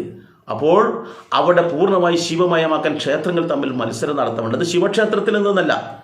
നമ്മൾ അന്നത്തെ ദിവസം പറ്റുമെങ്കിൽ നമുക്കിങ്ങനെയൊന്നും കൂടിയിരിക്കാൻ പറ്റത്തില്ല, ഞാനും എൻ്റെ ഭാര്യയും 2 മക്കളും മാത്രമേ ഉള്ളൂ. നിങ്ങൾക്ക് എന്ത് ചെയ്യാം, നിരവധി ക്ഷേത്രങ്ങൾ സന്ദർശിക്കാൻ വേണ്ടി തയ്യാറാകാം. അന്ന് ആ ചുരുങ്ങിയത് ഒരു 18 ക്ഷേത്രം അല്ലെങ്കിൽ 11 ക്ഷേത്രം അല്ലെങ്കിൽ 108 ക്ഷേത്രം എത്രയാണോ പറ്റുക അതിലേക്ക് നിങ്ങൾ യാത്ര ചെയ്യുക. വാഹനത്തിലാണോ നടന്നിട്ടാണോ എന്നില്ല, പരമാവധി ക്ഷേത്രങ്ങളിലേക്ക് യാത്ര ചെയ്യുക. അപ്പോൾ അങ്ങനെയുള്ള പൂർണ്ണമായിട്ടുള്ള ആ ക്ഷേത്ര അല്ലെങ്കിൽ ശിവമയമാക്കി തീർക്കണം. മത്സരം തന്നെ നടത്തുന്ന അവസരത്തിൽ നമുക്ക് വേണമെങ്കിൽ ശിവനാമങ്ങൾക്കും അതിൻ്റെ കൂട്ടത്തിൽ ശിവക്ഷേത്രങ്ങളുടെയും പേരുകൾ പറയാം. ശിവനാമങ്ങളും ശിവക്ഷേത്രങ്ങളും പറയുന്ന മത്സരങ്ങളൊക്കെ നടത്താം. അങ്ങനെ പൂർണ്ണമായിട്ടും ശിവമയമാക്കി നമ്മുടെ മനസ്സും ശരീരവും ആത്മീയതയിലേക്ക് ലയിപ്പിക്കാൻ വേണ്ടി ശ്രമിക്കുക എന്നുള്ളതാണ് ശിവരാത്രിയുടെ മാഹാത്മ്യം. ഇങ്ങനെ നമ്മൾ ചെയ്യുന്ന അവസരത്തിൽ നമ്മുടെ മനസ്സിൽ എപ്പോഴും ഉണ്ടാകേണ്ട ഒരു കാര്യമുണ്ട്. ഞാൻ നേരത്തെ പറഞ്ഞത് എന്താണ്, നമ്മൾ ഇത്തരത്തിൽ കർമ്മം ചെയ്യുമ്പോൾ ശിവൻ ചെയ്ത ത്യാഗോജ്വലമായ പ്രവൃത്തി ഉണ്ടല്ലോ, അത് എനിക്കും ചെയ്യാനുള്ള ധൈര്യവും അതിനനുസരിച്ചുള്ള അവസരവും ഒക്കെ ഉണ്ടാക്കി തരണേ ഭഗവാനെ. എൻ്റെ മുന്നിൽ ഇങ്ങനെ ഒരു അവസരം വരുന്ന സമയത്ത് എന്നെ മടിയനാക്കി പേടിയുള്ളവനാക്കി മാറ്റി നിർത്താതെ അവിടെ ഭഗവാൻ എന്താണോ ചെയ്തത് അതുപോലെയുള്ള കർമ്മങ്ങൾ ചെയ്യാൻ എന്നെയും പ്രാപ്തനാക്കണേ, എനിക്കും ധൈര്യം ഉണ്ടാക്കി തരണേ, എനിക്കും അവസരം ഉണ്ടാക്കി തരണേ ഭഗവാനെ എന്നുള്ള പ്രാർത്ഥനയോടുകൂടി വേണം നമ്മൾ ഈ വ്രതമെടുക്കാൻ. അപ്പോൾ സമാജത്തിൽ എന്ത് ബുദ്ധിമുട്ടുണ്ടായാലും, ഒരു കുടുംബ പ്രശ്നമാവട്ടെ, അത് പരിഹരിക്കുക എന്നുള്ളത് ഭഗവാൻ ചെയ്ത കർമ്മം തന്നെയാണ്. അവരുടെ പ്രശ്നം പരിഹരിച്ച് അവർക്ക് സന്തോഷമുണ്ടാക്കി തരിക. അപ്പോൾ ഒരു കുടുംബ പ്രശ്നം ഉണ്ടായാൽ, കുട്ടികൾ തമ്മിലുള്ള വിഷയം ഉണ്ടായിക്കഴിഞ്ഞാൽ, അയൽവാസികൾ തമ്മിലുള്ള വിഷയം ഉണ്ടാക്കി കഴിഞ്ഞാൽ, അല്ലെങ്കിൽ അവരെ തന്നെ ബാധിക്കുന്ന സാമ്പത്തികമാവട്ടെ, അല്ലെങ്കിൽ മറ്റേത് മാനസികമായ പ്രശ്നങ്ങളാവട്ടെ, ഇനി അപകടങ്ങളാവട്ടെ, പ്രകൃതി ദുരന്തങ്ങളാവട്ടെ, എല്ലാ സ്ഥലത്തും ഒരു ഭക്തന്റെ മുന്നിൽ എങ്ങനെയാണോ അവതരിക്കുന്നത് അതുപോലെ നമ്മൾ അവർക്ക് വേണ്ടി പ്രവർത്തിക്കാൻ നമുക്ക് കഴിയണം. ആ ശിവൻ നിങ്ങളിലൂടെ പ്രവർത്തിക്കുന്നു എന്ന് വേണം നിങ്ങൾ ചിന്തിക്കുവാൻ. അവിടെ ഒന്നും തിരിച്ചു പ്രതീക്ഷിച്ചിട്ടല്ല, കാരണം ഭഗവാൻ എന്നെ നിയോഗിച്ചു, ഞാനത് ചെയ്യുന്നു എന്നുള്ള ഒരു ചിന്ത. ഈ ദിവസങ്ങളിൽ ശിവരാത്രി ദിവസങ്ങളിൽ നിങ്ങൾക്ക് പറ്റുമെങ്കിൽ സമാജത്തിൽ എന്തെങ്കിലും ദുരിതം അനുഭവിക്കുന്നവർക്ക് വേണ്ടിയിട്ട് പ്രവർത്തനങ്ങൾ ചെയ്യാം. എന്തെങ്കിലും സേവന മനോഭാവത്തോടെ സേവന പ്രവർത്തനം ചെയ്യണം. ശിവൻ അന്ന് ചെയ്ത ആ സേവന പ്രവർത്തനത്തിൻ്റെ ഭാഗം സ്മരിച്ചും കൊണ്ട് ഇന്ന് സമാജത്തിന് ഞാൻ ഇങ്ങനെ ഒരു പ്രവർത്തനം ചെയ്യുന്ന സമാജത്തിന് വേണ്ടി എന്നുള്ള സേവന പ്രവർത്തനങ്ങൾ ക്ഷേത്രത്തിൻ്റെ നേതൃത്വത്തിലോ ക്ലബ്ബുകളുടെ നേതൃത്വത്തിലോ സനാതന ധർമ്മ വിശ്വാസികളുടെ കൂട്ടായ്മയുടെ നേതൃത്വത്തിലോ ചെയ്യാവുന്നതും നല്ലതാണ്. ഇതിനോടനുബന്ധിച്ച് ഒരു കാര്യം കൂടി പറഞ്ഞ് നമുക്ക് നിർത്താം. എന്താണെന്ന് വെച്ചാൽ, ശിവരാത്രി ദിവസം ഏറ്റവും പ്രധാനമായിട്ട് ചെയ്യുന്ന മറ്റൊരു ചടങ്ങുണ്ട്. എന്താണെന്ന് വെച്ചാൽ, ഈ ശിവരാത്രി ദിവസമാണ് ഒരു വർഷത്തേക്ക് വേണ്ടുന്ന ഭസ്മം നമ്മൾ തയ്യാറാക്കൽ. രാത്രി കാലങ്ങളിൽ ഒരു വർഷത്തേക്ക് അടുത്ത ശിവരാത്രി ദിവസം വരെ പണ്ട് കാലങ്ങളിൽ എല്ലാവരും എല്ലാ ദിവസവും ഭസ്മം ധരിക്കാറുണ്ട്. അപ്പോൾ അതുകൊണ്ട് തന്നെ നമ്മൾ കൃത്യമായിട്ട് ഈ ഒരു ദിവസം തിരഞ്ഞെടുത്തിട്ടാണ് ഈ ഭസ്മം ഉണ്ടാക്കുക. അപ്പോൾ ഈ ദിവസം നമ്മൾ ഭസ്മം ഉണ്ടാക്കാൻ കൂടി തയ്യാറാവുക. ഈ ഭസ്മം ഉണ്ടാക്കിയിട്ട് ആ ഭസ്മം നമ്മൾ ഒരു വർഷം മുഴുവൻ നമ്മൾ എന്ത് വെച്ചാൽ, പണ്ട് കാലങ്ങളിൽ ഏതൊരു വീടിൻ്റെ മുന്നിൽ ഒരു ഭസ്മക്കൊട്ട എന്ന് പറയുന്ന സാധനം തൂക്കിയിട്ടുണ്ടാവും. അത് അതിൽ നിക്ഷേപിച്ച് വെക്കും. വരുന്ന ആൾക്കാർക്ക് പോകുന്ന ആൾക്കാർക്ക് യഥേഷ്ടം അതിൽ നിന്ന് ഭസ്മം എടുത്തിട്ട് തൊഴാൻ പറ്റുന്നതാണ്. ഭസ്മത്തിൻ്റെ മഹത്വത്തെക്കുറിച്ചും ഭസ്മം ഉണ്ടാക്കുന്നതിനെക്കുറിച്ചും ഒക്കെ തന്നെ നമ്മൾക്ക് മറ്റൊരു വീഡിയോയുമായിട്ട് വരാം. കാരണം ഇത് എല്ലാം ഒരു വീഡിയോയിലാകുമ്പോൾ നമുക്ക് വളരെയേറെ ബുദ്ധിമുട്ടാണ്. അപ്പോൾ ഭസ്മത്തിൻ്റെ മാഹാത്മ്യവും അത് എങ്ങനെയാണ് ഉണ്ടാക്കേണ്ടത് എന്നതെല്ലാം നമുക്ക് മറ്റൊരു അവസരത്തിൽ മനസ്സിലാക്കാം. നിങ്ങൾ എന്ത് വേണമെന്ന് വെച്ചാൽ, ഈ ഒരു സനാതന ധർമ്മത്തിൻ്റെ ഏറ്റവും ശ്രേഷ്ഠമായിട്ടുള്ള ഈ ശിവരാത്രി എന്ന് പറയുന്ന ഒരു സംഭവം ഉണ്ടല്ലോ, ഇത് പരമാവധി ആൾക്കാരിൽ എത്തിക്കണം. ഇത്രയും കാലം നമ്മളൊക്കെ അനുഷ്ഠിച്ചതും ആചരിച്ചതും ശരിയാണോ എന്ന് നമ്മൾ ചിന്തിക്കുക. എന്നിട്ട് ശ്രേഷ്ഠമായ തലത്തിൽ എല്ലാവരിലും ഈ ശിവരാത്രി വ്രതം എടുക്കാനുള്ള ഒരു പ്രേരണ നമ്മൾ ഉണ്ടാക്കണം. അതാണ് സനാതനധർമ്മ വിശ്വാസികളുടെ ഏറ്റവും മഹത്തായ കർമ്മം. അതുകൊണ്ട് എന്ത് വേണം? ഈ സനാതനധർമ്മം പ്രചരിപ്പിക്കേണ്ടത് നമ്മൾ ഓരോ ആൾക്കാരും അത് പ്രവർത്തിച്ചു കഴിഞ്ഞാൽ ഈ സനാതനധർമ്മം നിലനിൽക്കും. ആയിരക്കണക്കിന് ലക്ഷക്കണക്കിന് ത്യാഗോജ്ജലമായ ശ്രേഷ്ഠന്മാരായ മനുഷ്യന്മാരുടെ പ്രവർത്തനമാണ് ഇന്നും ഇവിടെ നിലനിൽക്കുന്നത്. ലോകത്തിൻ്റെ നാനാഭാഗത്തുള്ള ആൾക്കാർക്ക് പലതരത്തിലുള്ള ധർമ്മങ്ങളുണ്ടായിരുന്നു. ആ ധർമ്മങ്ങളൊക്കെ അല്ലെങ്കിൽ ആ ആചരണങ്ങളൊക്കെ ചവിട്ടി മെതിച്ച് പൂർണ്ണമായും വാളുകൊണ്ടും അല്ലെങ്കിൽ ആയുധങ്ങൾ കൊണ്ടും അവരെ നശിപ്പിച്ചും കൊണ്ട് അവിടെ സെമിറ്റിക് മതങ്ങൾ കടന്നു വന്നു. അപ്പം അങ്ങനെ വന്നിട്ട് എല്ലാ സ്ഥലത്തും അടിച്ച് തച്ചുടച്ചിട്ട് അവരുടെ പുതിയ ആശയം അവിടെ പ്രചരിപ്പിച്ചപ്പോൾ കഴിഞ്ഞ 800 വർഷമായിട്ട് നമ്മുടെ ഭാരതത്തിലും അങ്ങനെ പ്രവർത്തിക്കുന്ന ആൾക്കാരുണ്ടായിരുന്നു. മുഗളന്മാർ വന്നിട്ടും ഡച്ചുകാർ വന്നിട്ടും ഇംഗ്ലീഷുകാർ വന്നിട്ടും ഒക്കെ തന്നെ നമ്മുടെ സനാതന ധർമ്മത്തെ നശിപ്പിക്കാൻ വേണ്ടി ശ്രമിച്ചെങ്കിലും ഈ 800 വർഷം അവർ കഠിനമായി പ്രവർത്തിച്ചെങ്കിലും ഭാരതം മുഴുവൻ അവരുടെ കാൽ കീഴിലിട്ടിട്ട് ഞെരിച്ചമർത്തിയെങ്കിലും ഇവിടുത്തെ സനാതന ധർമ്മത്തിന് ഒരു കോട്ടം പോലും സംഭവിക്കാതെ ഇന്നും ഭൂരിപക്ഷം ഹിന്ദുക്കൾ ഇവിടെ ഉള്ളത് ഈ സനാതന ധർമ്മത്തിൻ്റെ മഹത്വം കൊണ്ട് മാത്രമാണ്. നമുക്കറിയാം, അഫ്ഗാനിസ്ഥാൻ ഇതിൻ്റെ ഭാഗമായിരുന്നു. അല്ലെങ്കിൽ സിറിയ ആവട്ടെ, ഇറാഖ് ആവട്ടെ, എല്ലാ സ്ഥലത്തും ഗ്രീക്കിലും ഒക്കെ എല്ലാ സ്ഥലത്തും പൗരാണികമായിട്ട് ശ്രേഷ്ഠമായിട്ടുള്ള ആചാരങ്ങളിലൊക്കെ ഉണ്ടായിരുന്നു. അതൊക്കെ തന്നെ ഇവർ തച്ചുടച്ച് കളഞ്ഞു. അവിടെയൊക്കെ 100 കൊല്ലം കൊണ്ട് 150 കൊല്ലം കൊണ്ട് തന്നെ അവരുടെ പുതിയ സംസ്കാരം അവിടെ അടിയുറച്ചു. അതും എത്ര കാലത്തൊക്കെയാണ് നിലനിൽക്കുന്ന അറിയില്ല. എന്നാൽ ഈ മുഗളന്മാരും മറ്റുള്ളവരൊക്കെ വന്നിട്ട് പലതരത്തിലുള്ള പീഡനങ്ങൾ നടത്തിയിട്ട് പോലും കൊല നടത്തി എന്തിന് ഹിന്ദുവായിട്ട് നമ്മുടെ ഈ ഭാരതത്തിൽ ജീവിക്കണമെന്നുണ്ടെങ്കിൽ ജസിയ എന്നുള്ള പ്രത്യേക നികുതി പോലും കൊടുക്കേണ്ടി വന്നൊരു കാലഘട്ടം ഉണ്ടായിരുന്നു. ഹിന്ദുവിന് ഇവിടെ ഹിന്ദുവായി ജീവിക്കണമെങ്കിൽ നികുതി കൊടുക്കേണ്ടെന്ന ഔറംഗസീബ് കൊണ്ടുവന്നൊരു നിയമം. അപ്പോൾ അത്തരത്തിലുള്ള നിയമങ്ങൾ പോലും ഉണ്ടായിട്ടും ഹിന്ദു എന്ന് പേര് നടക്കുന്ന ആൾക്കാർ അവർക്ക് സ്വർണ്ണാഭരണം ധരിക്കാൻ പാടില്ല, സ്ത്രീകൾ അവർ കല്ലുമാല മാത്രമേ ധരിക്കാൻ പാടുള്ളൂ എന്നുള്ളൊരു നിയമം ഉണ്ടായിരുന്നു. അങ്ങനെ ക്രൂരമായ പീഡനങ്ങൾ സഹിച്ച് അവർ ആ സനാതന ധർമ്മത്തെ മുറുക്കെ പിടിച്ചു നിന്നു. ഇന്ന് സോപ്പിനും ചീപ്പിനും കണ്ണാടിക്കും വേണ്ടി മതം മാറിപ്പോകുന്ന നിരവധി ആൾക്കാരുണ്ട്. അവർ ചിന്തിക്കേണ്ടത് ലോകത്ത് ഏറ്റവും ശ്രേഷ്ഠമായിട്ടുള്ള ഒരു ധർമ്മമുണ്ടെങ്കിൽ അത് സനാതന ധർമ്മമാണ്. ആ സനാതന ധർമ്മത്തിൻ്റെ ഏതൊരു ആചാരവും ഏതൊരു അനുഷ്ഠാനവും പവിത്രമാണ്. പലരും പറയും നിങ്ങളുടെ ആചാരം തെറ്റാണെന്ന്. പക്ഷെ നമുക്കതിന് മറുപടി കൊടുക്കാൻ പറ്റാത്തതുകൊണ്ടും അല്ലെങ്കിൽ അവസരമില്ലാത്തതുകൊണ്ടാണ്. നമുക്ക് ഇത്തരത്തിലുള്ള നമ്മുടെ ആചാരത്തെക്കുറിച്ചോ അനുഷ്ഠാനത്തെക്കുറിച്ചോ ആരെങ്കിലും ഏതെങ്കിലും തരത്തിൽ അത് കുറ്റപ്പെടുത്തുന്ന തരത്തിൽ മോശമായ രീതിയിൽ ചിത്രീകരിച്ചിട്ട് നിങ്ങളുടെ ശ്രദ്ധയിൽപ്പെടുന്നുണ്ടെങ്കിൽ നിങ്ങൾ ഉടൻ തന്നെ ആ വീഡിയോ ഇവിടത്തേക്ക് അയച്ചു തരിക. എൻ്റെ വാട്സപ്പ് നമ്പർ ഞാൻ താഴെ ഇടുന്നുണ്ട്, അതിലേക്ക് അയച്ചു തരിക. അതിലൂടെ നമ്മൾക്ക് ആ വാട്സപ്പ് നമ്പറിലൂടെ നിങ്ങളുടെ ആ വീഡിയോ എനിക്ക് കിട്ടിക്കഴിഞ്ഞാൽ അല്ലെങ്കിൽ ആ ഓഡിയോ നമുക്ക് കിട്ടിക്കഴിഞ്ഞാൽ നമുക്ക് കൃത്യമായി മറുപടി കൊടുക്കാം. നമ്മുടെ സനാതന ധർമ്മത്തെ സംരക്ഷിക്കേണ്ടത് നമ്മുടെ ഉത്തരവാദിത്തമാണ്. ഋഷീശ്വരന്മാരിലൂടെ പകർന്നു കിട്ടിയ ആ ആവേശവും ആ ആചാരവും ആ അനുഷ്ഠാനവും ആ ശ്രേഷ്ഠമായ ധർമ്മവും നമ്മൾ മുറുകെ പിടിച്ചുകൊണ്ട് വരുന്ന തലമുറയിലേക്ക് നമ്മൾ കൈമാറേണ്ടതുണ്ട്. നമ്മുടെ മക്കളിലേക്കും അവരുടെ മക്കളിലേക്കും അത് ചുറ്റുവട്ടത്തുള്ള മുഴുവൻ ആൾക്കാരിലേക്കും കൈമാറേണ്ടത് എൻ്റെ ഉത്തരവാദിത്തമാണ്, എൻ്റെ ധർമ്മമാണ് എന്ന ചിന്തയോടുകൂടി നിങ്ങൾ എന്ത് വേണമെന്നറിയോ? ഈ വീഡിയോയും നിങ്ങൾ പ്രചരിപ്പിക്കുക. ഇതാണ് ശിവരാത്രിയുടെ മഹത്വം. അതുകൊണ്ട് തന്നെ ഈ ശിവരാത്രിയുടെ മഹത്വം നമ്മളെല്ലാവരും മനസ്സിലാക്കി വേണം പ്രവർത്തിക്കാൻ എന്ന ചിന്തയോടുകൂടി പരമാവധി ആൾക്കാരിലേക്ക് നമ്മളിത് ഷെയർ ചെയ്യുക. അവരോട് പറയാം, നിങ്ങൾ ഇതുപോലെയുള്ള നിരവധി വീഡിയോകൾ നിങ്ങൾക്ക് ലഭിക്കും. അപ്പോൾ അതിനെന്ത് വേണം? നിങ്ങളിതൊന്ന് സബ്സ്ക്രൈബ് ചെയ്യാൻ മറക്കരുത്. എന്താണ് ഈ സബ്സ്ക്രൈബ് ചെയ്യുക എന്ന് പലരും മറക്കും. ഒന്ന് നിങ്ങൾ ഈ കാണുന്ന വീഡിയോയുടെ തൊട്ട് താഴേക്ക് നോക്കൂ. അവിടെ ഇംഗ്ലീഷിൽ സബ്സ്ക്രൈബ് എന്ന് എഴുതിയിട്ടുണ്ട്. അവിടെ ഒന്ന് തൊട്ട് കൊടുക്കുക മാത്രമേ വേണ്ടൂ. അവിടെ തൊട്ട് കൊടുക്കുമ്പോൾ അവിടെ ഒരു മണിയുടെ ചിത്രം വരുന്നില്ലേ, അതും ഒന്ന് തൊട്ട് കൊടുക്കുക, തീർന്നു. ഇനി ഞാനിവിടെ ഏതെങ്കിലും ഒരു വീഡിയോ ഇവിടെ പോസ്റ്റ് ചെയ്ത് കഴിഞ്ഞാൽ ആ സ്പോട്ടിൽ ഈ സബ്സ്ക്രൈബ് ചെയ്ത എല്ലാവർക്കും മെസ്സേജ് വരിക, പുതിയൊരു വീഡിയോ വന്നിട്ടുണ്ട് കണ്ടോളൂ. ആരും നിങ്ങൾക്ക് അയച്ചു തരേണ്ട ആവശ്യമില്ല. അപ്പോൾ ഇത്തരത്തിൽ നിങ്ങൾ പരമാവധി ആൾക്കാരിലേക്ക് എത്തിക്കുക. ഈ ശിവരാത്രിയുടെ മഹത്വത്തെക്കുറിച്ച് നടത്തിയ ഈ പ്രഭാഷണത്തെക്കുറിച്ച് നിങ്ങളുടെ വിലയേറിയ അഭിപ്രായങ്ങൾ താഴെ രേഖപ്പെടുത്തുക. ഇതിൻ്റെ കമൻറ്റ് ബോക്സിൽ നിങ്ങൾ എഴുതിയിടുക. ഇനി അതല്ല, നിങ്ങൾക്കിത് കേട്ടപ്പോൾ നിരവധി സംശയങ്ങൾ ബാക്കിയുണ്ട്, ആ സംശയങ്ങളും താഴെ നിങ്ങൾക്ക് എഴുതിയിടാം. അപ്പോൾ അതിനൊക്കെ പരമാവധി ഞാൻ മറുപടി തരാൻ വേണ്ടി ശ്രമിക്കാം. ഏതായാലും ഈ ശ്രേഷ്ഠമായ ആചാരം നമുക്ക് മുറുക്കെ പിടിക്കേണ്ടതുണ്ട്, പരമാവധി ആൾക്കാരിലേക്ക് എത്തിക്കേണ്ടതുണ്ട്. അതിനായിട്ട് സർവേശ്വരൻ കൂടി നമ്മളെ അനുഗ്രഹിക്കട്ടെ എന്ന് മാത്രം പറഞ്ഞുകൊണ്ട് നിർത്തുന്നു. നന്ദി, നമസ്കാരം.